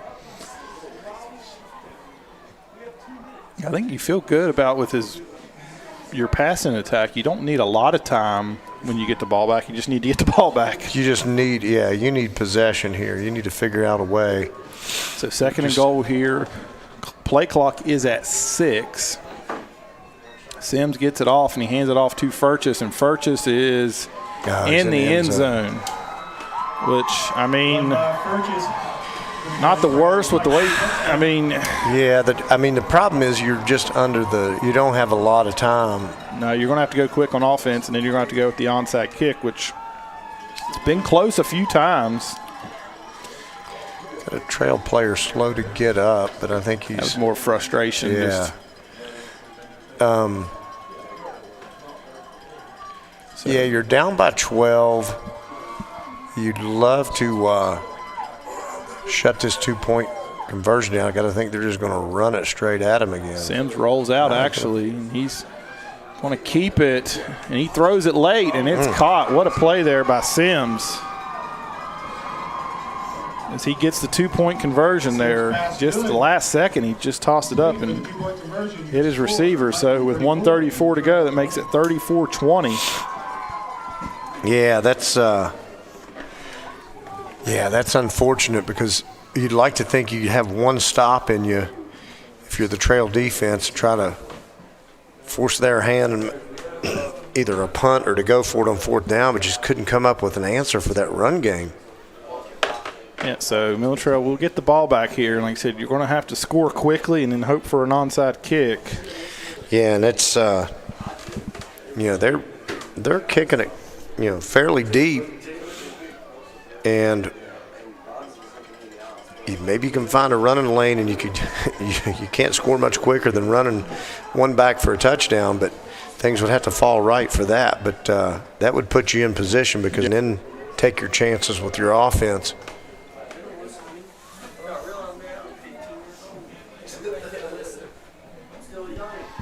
So set to kick off for the Panthers is Sims. He kicks it to Bowler. Bowler takes it about the 36. Cuts it across the field. He's got blockers. He gets it right at midfield. So good return there from Bowler. Kickoff return by Nolan Bowler. Yeah, that'll work. That's not a return for a score, but that's scrimmaging from right on the 50 midfield, and you got to think Trail's going to that passing game. The run game is going to be a thing of the past now, and it's just you're going to have to try to air this thing out and come up with a couple big plays downfield, and we saw them do it already in this game, so especially right before halftime with the quick strike. And now Pikeview's going to call a timeout. All right, so Pikeview calls the timeout. Minute 27 to go here in the fourth quarter. They lead at 34-20 in the Southern 10 Championship. Appreciate everybody that tuned in here this evening on the Midland Trail Sports Network, whether you're watching on there, on Facebook or YouTube, or Greenbrier Valley Channel, or on Optimum Cable. So appreciate working with the New River Network and Greenbrier Valley Channel, getting these kids as much exposure as possible. It's always more options to watch these kids is never a bad thing. Yeah, I know the Facebook Live thing worked really good, and now you've branched out to where people have their options. If they have trouble, viewing it on one platform, they've got other options to go to. Yeah, so I know sometimes YouTube or Facebook they slow their speeds down a lot, and the picture and quality isn't the best, so you get other options. So to remind everybody, we will be live tomorrow night from Charmco, 7 o'clock kick, so we'll be on the air about 6:40 tomorrow evening. Yeah, let everybody know that's an earlier kick. So Shockey drops back to pass. He may just keep this one himself.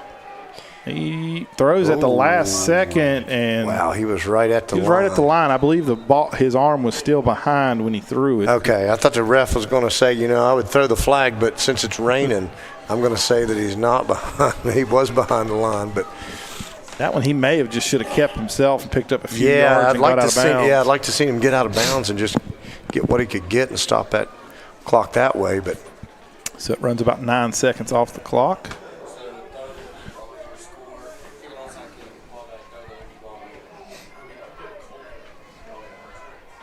So he's going to have Parrish and Lesher to his left, Atkins and Bowler, but now Bowler comes in motion.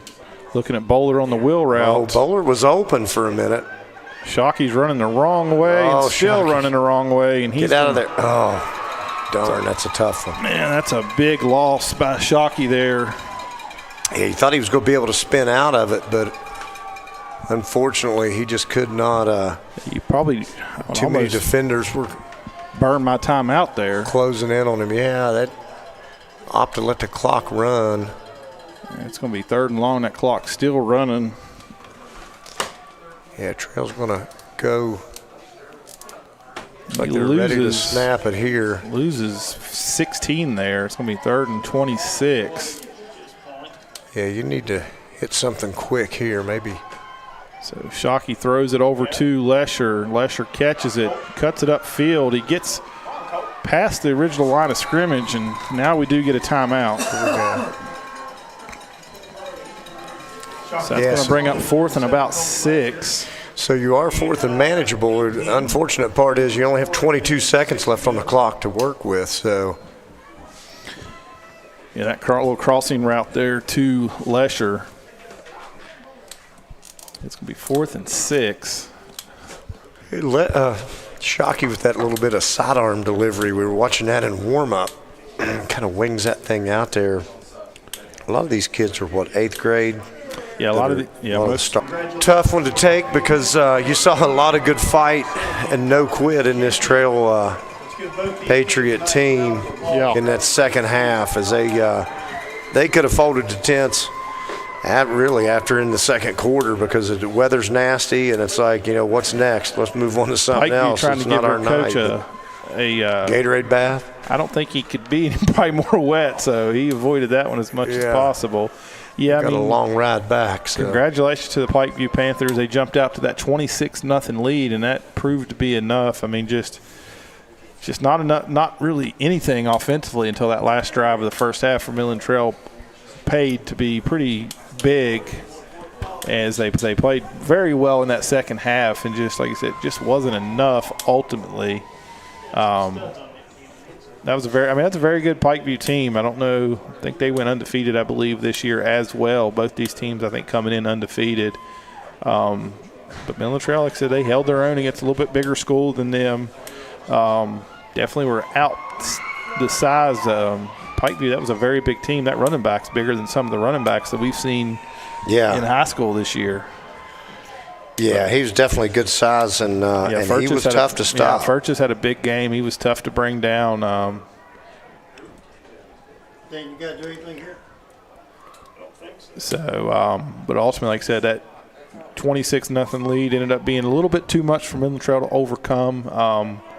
They in that second half, they scored on all their drives except for that last one right there. And that was what we thought would be an issue, is just they wouldn't have enough possessions. And that's basically what it ended up being. Ultimately, the only time that Pikeview, we never saw a punt this at all. And Pikeview turned it over twice. Well, I guess once technically, the kickoff to start, and then they fumbled to start the third quarter there. Was ultimately enough for the Panthers. So, statistically, I've got Shockey. Well, rushing Trail as a team. Well, Barnhouse ran for 61, and then Shockey's probably going to be about even after you take right. out You had several big sacks, lost yard. Yeah, several really big sacks. So, but Shockey's numbers as far as passing, and it is unofficial. I got him for 6 of 12 for 105 yards. It's 6 of 12 for 105 yards. And he delivered on some downfield throws that were some pretty pass plays, and he got on the edge. He rolled out some, so he was pretty effective. Those lost yardage plays, he got himself in a little bit of trouble that he'll have to in the future not look to scramble deeper and just learn to take a loss and not make it even worse of a loss on some of those. But yeah, good job by both teams. Pikeview definitely, like you said, they came in with a plan and they jumped on and executed, and they rolled out to that 26-0 lead, and it makes it tough. It's looked like Trail didn't have an answer, and but then all of a sudden they got that offense going right before halftime, and then it really didn't quit until that final possession of Pikeview. Like I said, they scored on. They only had 3 possessions in that second half. Right. And they scored on 2 of them, and that last one, maybe more time they ultimately end up scoring, but they ran out of time there. Yeah. And like I said, just getting down 26-0. It's tough to come back from. Yeah, but they never gave up. They especially fought hard. In middle school. Usually, you say 26-0 in middle school, you pretty much say game over. But that was a good job by Trail to at least to fight back and get back in it. And still not. You had an undefeated regular season, won your playoff game last week against Peterstown, which is always a tough game, and you gave Pikeview your best shot tonight, and a few mistakes here and there ultimately was the deciding factor in this ball game. They fall 34-20. We appreciate everybody that tuned in tonight on Midland Trail Sports Network, on Facebook, YouTube, everybody on the Greenbrier Valley channel. Appreciate them bringing us in for the broadcast. And also on Optimum Cable. We will be back on the air tomorrow night for Week 10 matchup at Charmco, big rivalry matchup between the Midland Trail Patriots and the Greenbrier West Cavaliers. Both teams has their sights set on the playoffs, so won't be an easy one tomorrow going into Charmco. They probably feel like they owe them one from last year's shellacking. So we hope to see y'all tomorrow night. We will be on the air at 6:40 with a 7 o'clock kick. Like I said, let everybody know that the kick is 7 o'clock, 30 minutes earlier than normal. We appreciate those, especially on the road when and it's not a bad trip, but could be snow. Could be snow in Charmco. So on Sewell Mountain anyway. Yeah. So for Rick Lewis, Chad McCune, and Justin Harrison and the Midland Trail Sports Network, we will see y'all tomorrow night. To the Midland Trail Sports Network and your Direct Choice Pre-Owned Auto Sales Game of the Week. Direct Choice Pre-Owned Auto Sales, conveniently located at 4631 Robert C. Byrd Drive in Beckley, West Virginia. Direct Choice Pre-Owned Auto Sales, a proud supporter of our student athletes. Cucumber and Company. Thank you for joining us on the Midland Trail Sports Network. We'll see you next time for another